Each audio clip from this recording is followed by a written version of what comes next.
உங்களுக்கு உடம்பு ரொம்ப சோர்வாக இருக்குது, மூச்சு விடுறது கஷ்டமாக இருக்குது, கை கால் வந்து ஒரு மாதிரி இழுத்து பிடிக்கிற மாதிரி இருக்குது, மசில் கிராம்ப்ஸ்ன்னு சொல்லுவாங்கள்ல. ஸோ இந்த மாதிரி உங்களுக்கு ஒரு சிம்டம்ஸ் அறிகுறிகள் இருந்துச்சு அப்படின்னா இது உங்கள் உடம்புல ரத்தத்தில் பொட்டாசியம் அதிகமாக இருந்தால் கூட இந்த ஒரு பாதிப்பு இருக்கும்.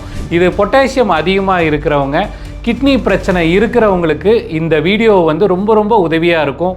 உங்களுக்கு தெரிஞ்சவங்கக்கிட்ட இந்த வீடியோ வந்து நீங்கள் ஷேர் பண்ணலாம். அனைவருக்கும் வணக்கம். நான் உங்கள் டாக்டர் பிரகாஷ். இன்றைய ஆரோக்கிய விழிப்புணர்வு பகுதியில் பொட்டாசியம் உங்கள் ரத்தத்தில் அதிகமாக இருந்துச்சுன்னா கிட்னி பிரச்சனை உள்ளவங்களுக்கு எந்த அளவுக்கு பாதிக்கும், அதை எப்படி தடுக்கணும் அப்படின்றத பற்றி தான் நான் பேச போகிறேன். இப்போ உங்கள் உடம்புல வந்து பொட்டாசியம் ரத்தத்தில் இருக்கிறது வந்து வெளியாக்கணும் அப்படின்னா கிட்னி நல்லா வேலை செய்யும் போது அந்த கிட்னியை அந்த பொட்டாசியமை வந்து யூரின் மூலியமாக வெளியாக்கிடும். சப்போஸ் அந்த ஃபில்டர் வந்து சரியாக வேலை செய்யலை அப்படின்ற போது உங்கள் பொட்டாசியம் அளவு ரத்தத்தில் அதிகமாகிட்டே போகும். அப்படி அதிகமாகிட்டே போகும்போது உங்களோட உடம்புல வந்து ஒரு வீக்னஸ் இருக்கும், உடம்பு சோர்வாக இருக்கும். அடுத்தது கை கால் அந்த ஒரு மாதிரி குத்துற மாதிரி இருக்கும், டிங்லிங் சென்சேஷன்ஸ்ன்னு சொல்லுவாங்க. அப்புறம் கால் கிராம்ப்ஸ் ஆகிறது ரொம்ப அதிகமாக இருக்கும். ஒரு சில பேர்த்துக்கு வந்து படபடப்பு அதிகமாக இருக்கும். இது வந்து பால்பிட்டேஷன் சொல்லுவாங்க. மூச்சு விடுறதுக்கு வந்து கஷ்டமாக இருக்கும். இது எல்லாமே பொட்டாசியம் அதிகமாக இருந்தால் வரக்கூடிய சிம்டம்ஸ்.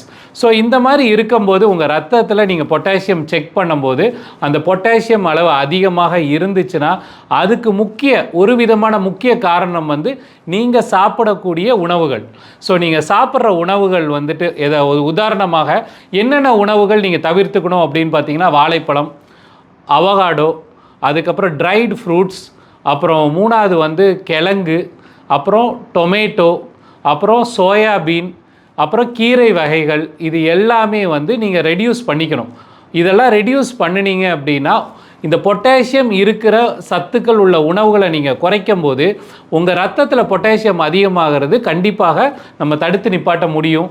ஏன்னா அதிக பொட்டாசியம் சத்து உள்ள உணவுகள் நீங்கள் சாப்பிடும்போது கண்டிப்பாக உங்கள் ரத்தத்தில் பொட்டாசியம் அதிகமாகிட்டே போகும். அதனால நீங்கள் என்ன செய்யணும் அப்படின்னா ஃபஸ்ட்டு நீங்கள் சாப்பாடு வந்து சரியான முறையில் சாப்பிடணும். எல்லா ஆரோக்கியமான உணவுகளும் உங்கள் உடம்புக்கு நல்ல ஆரோக்கியத்தை உண்டு பண்ணாது. அதை நீங்கள் கண்டிப்பாக புரிஞ்சுக்கணும். உங்களோட இனிப்பு நீர் ரத்த கொதிப்பை நீங்கள் வந்து மானிட்டர் பண்ணணும். டாக்டரோட ஆலோசனை கண்டிப்பாக பெறணும்.